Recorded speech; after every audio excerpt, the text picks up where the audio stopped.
Today's conversation is about what happens when you do the work. It may seem like you're doing all this work and not seeing any result whatsoever. And I do mean any. Many might feel like, what is the use of all of this? So in today's episode, Sean and I will talk about our own experiences with sticking to the plan and the process of doing the work. We'll talk about how we get through it, and most importantly, why we consistently show up and do it. And you will be surprised with the why. So with that, let's get into it. The Realtor 180 podcast, where valuable conversations and industry experts collide. Let's dive in and transform your business today. How are you? What's going on? What's good in your world? Fantastic. Yep.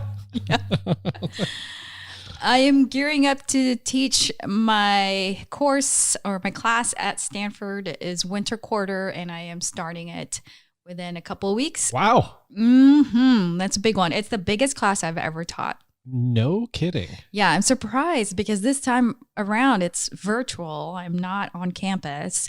Yeah. But a lot of people sign up for it. And I know you get some pretty heavy hitters in your class. Yeah, I remember the first time I taught this class. So for those that don't know, I teach iPhone filmmaking class at Stanford. And I remember the first time I looked at, who's taking this class? And I look people up, and oh my gosh, it was like the first one was like a guy was an executive at CBS. Whoa. I was like, wow. Why is he taking my class? I mean, it's kind of obvious why, because the one piece of technology that we all now carry around with us, we can make awesome videos with. That's true. But yeah, there are CEOs and founders and a lot of entrepreneurs actually take the class. I was very, very intimidated the first time around, but now I'm kind of used to it, and I kind of know why people take it.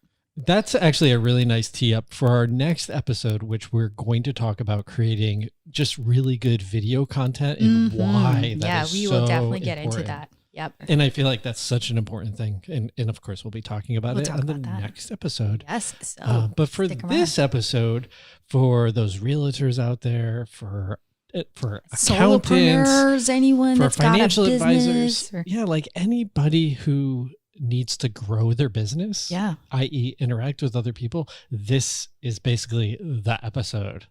Listen up, people. I'm just kidding. Yeah. Okay. So with that, let's get into dive into it. Yeah. All right. For you, what does it mean to do the work? What does that actually mean? Great question, because I feel like you and I have different definitions of our work. At the end of the day, though, well, I'll let you tell yours and then we'll summarize the similarities. But my kind of work is basically two types of work. So for me as an individual, I have work that will showcase my skills, right? So my skill as a cinematographer, skill as a storyteller, most importantly, and I need to be able to show that. And I need to do the work to improve that, to show that, and just have something to show, like a portfolio. So for all the creators out there, it's your portfolio is your work, right? So there's that. And then two, there's just me kind of as a company. Do you want to hire me to teach? Do you want to hire me, to put something together for you? So I also need to do that kind of work and create the relationships in order for me to sell my services as a creator. That's fantastic. Yeah, that's a really well distilled definition of that. Yeah. How about for you? What is your work? That's a great question. So at the core of it, I'm of course a realtor, and at the core of it, I'm a salesperson. Yeah. And to take a client to a closing, three things have to have happened prior to. They have to first know who the heck I am. Yeah. They have to like me, and then they have to trust me. And so at the core of it, what I need to continuously do, and I don't mean this to sound casual, but I need to fill the hopper. It's an old school sales term, is I just need to get in front of a lot of people. Yeah. Yeah. And ultimately build a relationship with those people and those predisposed to actually buy. I need to build a bond of trust for them to want to work with me. Yeah. And so you need to do work to do that, to gain trust. That's the core of my work. My work is managing my client relationship software, my CRM. Yeah. And ultimately building relationships with people who want to work with me, who are potentially teed up to work with me, and then people and maintain the relationship with people who have already worked with me, because they're a phenomenal referrals, right? Referral resource for me. And I would say confidently, the bulk of my business is hands down by far. It's from the referral network. It's from people who already have qualified my level of work. Right. And what's fascinating within that is I have two main pillars of referrals. I have clients who have worked with me, who trust me and trust my work. And then there's the realtors from around the nation who send their clients to me, which those are huge. Yeah. And I have to say, my work is not that different from yours, because at the core of it, people do have to know me and like me and trust me that I'm going to deliver the work, that I'm the person to represent their brand, or I'm the person to teach the organization, or, I'm the person to create and tell their story. Yeah. Right. And just like you, referrals are a big thing for me as well. Right. So one thing refers to the other, and say, like, I saw you do this work, and that, so referrals are also big. So I think we're not too dissimilar. I agree. I mean, I feel at the core of any business, it's to drive revenue. Yes. And people have heard me say this before. If you're not driving revenue, you have a really elaborate hobby. That's right. and with that, so the core of any business is to drive revenue. And the way you do that is through sales. Yeah. And there's sales. It's just a process. Right. And there's always going to be at the core of it a lot of similarities. And I don't want to spend too much time on the next episode, but building social proof. That's a big part of it. It's huge. Yeah. And that is work in itself. And we'll talk about it in the video episode, but it also fits into this piece, is going back to those clients and showcasing your proofs of success. Yeah, showing that you're still doing this work and you're still doing a good job, and people are still happy with what you're doing for them in the marketplace. That's so incredibly important and often overlooked. Absolutely. Absolutely. So now let's talk about, why is it so hard to do the work?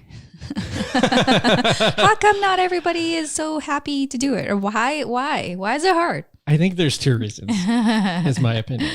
Yeah, and I have my 2 cents there too. So why don't you start? I feel like we're looking for a shiny object that doesn't always exist. Or a magic bullet. Yeah, and we're we don't have to do the work. And we get a little distracted from doing the core work. And sometimes, like in my business, the core work is pick up the phone. Yeah. It could get tedious. That's it. But the second part of that is the reason why people succeed, especially on mass levels. Like, let's look at any major athlete, professional athlete. Right.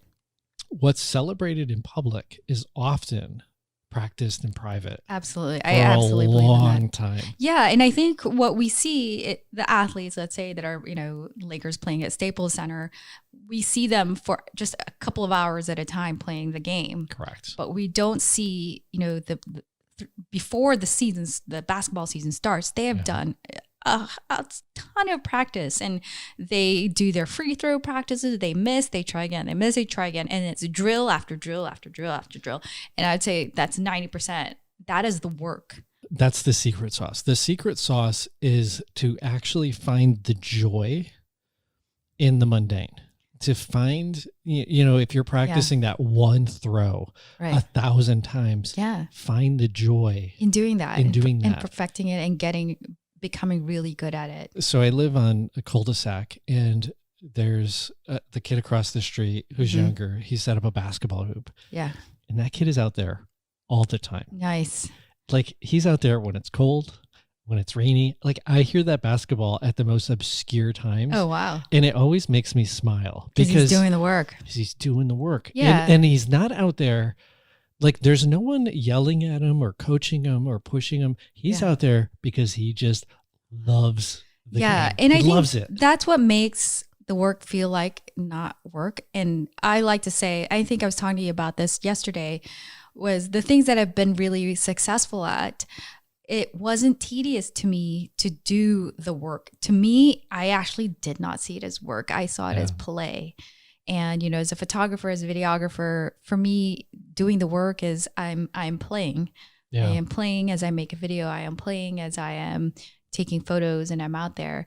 And so it makes the work easier first of all, when you enjoy it. Yeah. But I do want to point out that there are days when you're just not feeling it, man. You're just tired and, you know, and that's when sometimes discipline needs to step in. Because even though you're not feeling it, even though you're not feeling inspired, and there are a lot of creators out there, I know a lot of times inspiration is not hitting you, that's when you still have to sit at the desk and type out a few pages if you're a writer. Yeah. You know, if you're a video creator, you still have to make that video just to keep practicing the craft of creation, of storytelling. Yeah. I mean, for realtors, there's a million different ways that you can generate leads. Like you can door knock, you can cold call, right? You can harass all your friends, you can do open houses. Like there's any way you want to slice the pie. Yeah. And I would say within that is find the thing that you just love.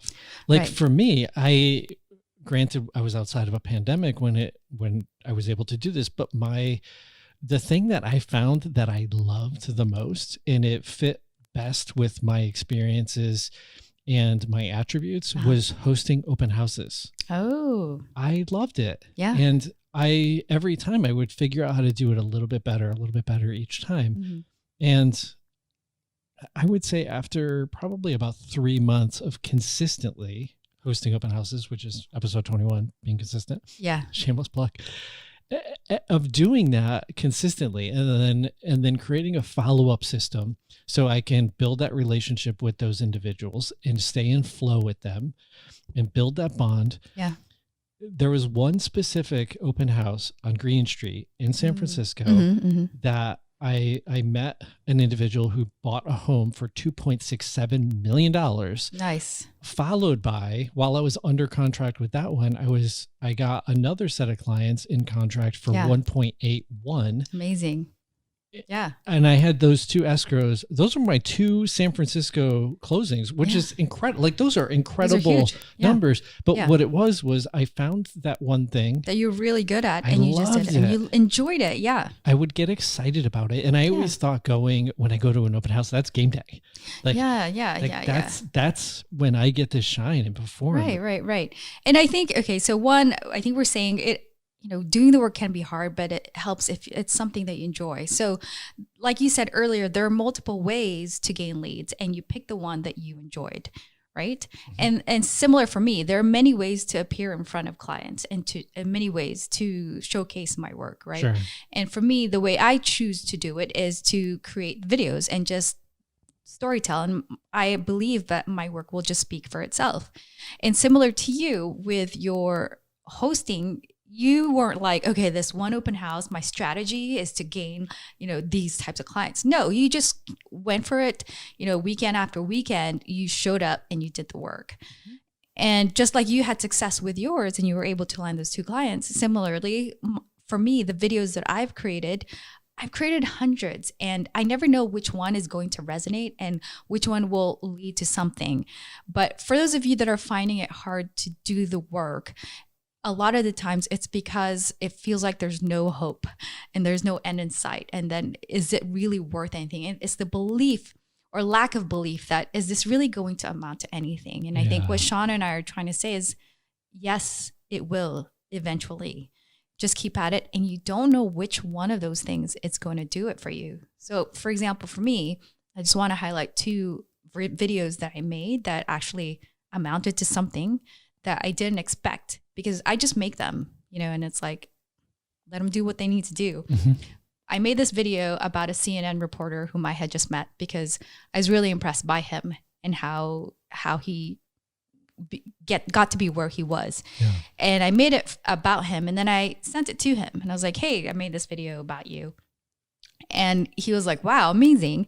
Impressed by the work. And he was like, I think you'd be a great speaker for this one conference.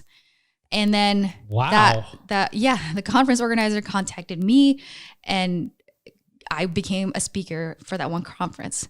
That was not my intention in doing that work. Yeah. My intention was to create this awesome video about and tell this awesome story. Okay. But then that conference was a conference of global journalists from CNN, from BBC, from Al Jazeera. That's the audience. What? I know. So like, who, me? That's amazing. And I'm a speaker for it. So you can imagine the exposure, first of all. And two, the people that I was on stage with, it put me on that same level as everybody else. So incredible validation for my work. And then because of the exposure, it's opened up other avenues. And it's just exponentially, that one piece of work that honestly took me 2 hours to do has amounted to so much more than what the 2 hours I put into it. But again, like I said, my intention with that wasn't to have that happen. I wouldn't have even imagined. It was just to do the work. I enjoyed the work. I want to tell that story. And I've done that with so many videos, and not all of them clearly have done as amazingly as what that one video has, but a few have. Like the one that I did, teaching a little bit of iPhone videography. I put it out there, and not till a couple years later did Stanford actually find it and was like, we want this girl. Whoa. And then that's how I ended up teaching at Stanford, because like, we want her to teach. And I didn't have to apply. I didn't have to be vetted. I didn't need to send references. They saw my work, saw who I am, amazing, and hired me. Like I didn't have to interview. And so I'm saying this because sometimes you have your head down. Like I had my head down and I'm just kind of doing my thing and doing the work. And then, something does happen. I love that. Like that is so amazing that, when you just do really good work and you really put your heart into it, it gets recognized and then it creates a geometric growth. And sometimes there's a lag, more often than not. A couple years, and then it just like, boom, boom, boom, boom, boom, and it like, it's seemingly, oh, she's an overnight success. And you're like, no, man, it was all this like crazy hard work on the back ends. Yeah. I love that. Yeah. Like, and you never know. And just like with you and open houses, you never know who's going to show up, but you're just going to go there and you're going to do the work. So not only that, so I have a similar story so I hosted these open houses for a specific agent. And what I would do is I would show up to the open house early and I would text her and say, hey, I'm here. Turned on all the lights. There was some debris on the front. Swept that up. I cleaned off the counters. Like, here's a list of what I did. And then I would lock up the house and I would text her like, hey, just locked up everything. Everything's safe and secure. Wanted to let you know there was a light bulb that burnt out. I replaced it, rented our restore, replaced it. Like, here's how many people came through the open house so you could relay it to your clients. Yeah. So my goal was to make her look awesome. In front of her clients. Yeah. And that parlayed into one day she had a ton of listings coming up and she said, here's the spreadsheet and the schedule. Put your name wherever you want. Nice. Exactly. And I was like, oh my God, that's amazing. Now I have the opportunity to generate as many leads as I want. Oh my God. Yeah. And I went to this open house and I remember it was a rainy Thursday night. Yeah. And we were in Lower Haight and this guy came in with his girlfriend, a super cool dude who you've met. Yeah. You'll figure it out in a second. And through chatting with him, he decided that he actually wanted to buy a house in Oakland. Right. He did. Fast forward about 2 years, he was in a band. Oh yeah. I decided to throw a party. I decided to throw a party and we hired the band. Yeah. Fast forward a few months later, the lead singer bought a house. Hey. Using me, his representation. Look at that, right? At the party, we had a lender sponsor it who brought all the wine. Mm-hmm. He has now sent me leads. Yeah. So I've gotten a few $1 million in leads there. Right. The photographer who shot that, she's actually in escrow right now. That's amazing. On her first house. Yeah. Look at that. And that one event, reciprocity, goodwill, has generated so much at more. Least 9 closings. Yeah. Think about that. Yeah. 9 closings. That's incredible. That's amazing. And it's all from the building of the network and doing the one thing, which was to show up and do the open houses. But then it parlays. Yeah, it snowballs into like something bigger and bigger and bigger and bigger. And before you know it, you're like, oh my gosh, I did this one thing years ago. And to this day, it's still producing for me, right? And that's the beauty of it. I think, in business and especially with salespeople, if we step back and we become humans again. and just focus on the relationship and not just hard closing. Right. But really focus on the relationship. Yeah. Really amazing things happen because of that. Absolutely. I totally agree. I think part of doing the work isn't just doing the craft. Well, for creators, yes, it is. But sometimes you also need to manage relationships and nurture those relationships, right?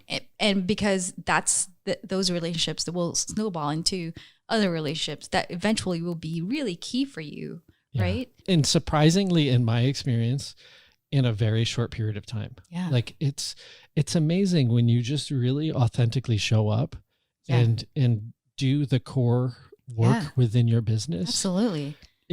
It's going to produce something. It snowballs. I'm always constantly surprised. Yeah. So there's, again, like another video that I made that was just kind of like, I just was teaching something really quickly. I threw it up on YouTube, on my YouTube channel. And okay, this video has not had a gajillion views like some of my other videos that are in like tens of thousands. This one's maybe, a couple thousand. But one key person saw it. It was a director. Hollywood director. Whoa. I know. I was like, why did he pick me? And then he picked me to consult with for to use iPhone for a film that he's working on. I was like, that's incredible. I was like, why did you pick me and why this random video that no one's ever watched? And then that has amounted to several other things. So honestly, you don't know who's watching. Yeah. You just gotta like consistently just keep doing it. You got to stick to the plan, and you have to get out of your own way to stick to the plan and do the work and just, it